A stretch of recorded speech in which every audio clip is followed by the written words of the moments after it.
যে মানুষগুলো দাঁড়িয়ে আছেন আপনাদের এলাকার সন্তান, এই মানুষগুলোর হাতে আমরা দলের পক্ষ থেকে ধানের শীষকে তুলে দিয়েছি।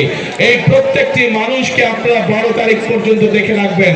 12 তারিখে এরা নির্বাচিত হলে পরে তাদের দায়িত্ব হবে 24 ঘন্টা আপনাদেরকে দেখে রাখা, এই এলাকাকে দেখে রাখা, এই এলাকার মানুষকে দেখে রাখা। আমি কি এই মানুষগুলোকে আপনাদের হাতে দিয়ে যেতে পারি? ইনশাআল্লাহ। প্রিয় ভাই বোনেরা,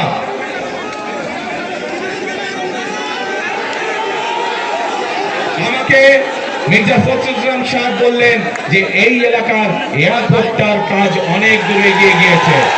ইনশাআল্লাহ বিএনপি আগামী 12 তারিখে নির্বাচনের সরকার গঠন হলে যত দ্রুত সম্ভব আমরা এই এলাকার এয়ারপোর্ট ইনশাআল্লাহ চালু করব। প্রিয় ভাই বোনেরা, আজ এই জনসভায় লক্ষ মানুষের জনসভায় আজ আমি পরিশেষে আপনাদের সকলের সমর্থন ধানের শীষের পক্ষে চেয়ে আমার বক্তব্য শেষ করছি। ইনশাআল্লাহ আগেও যেমন আমাকে পেয়েছেন আপনাদের পাশে, ইনশাআল্লাহ ভবিষ্যতেও পাবেন আমাকে আপনাদের পাশে। আল্লাহ হাফেজ। বাংলাদেশ জিন্দাবাদ, বাংলাদেশ জাতীয়তাবাদী জিন্দাবাদ। শেষ কথা।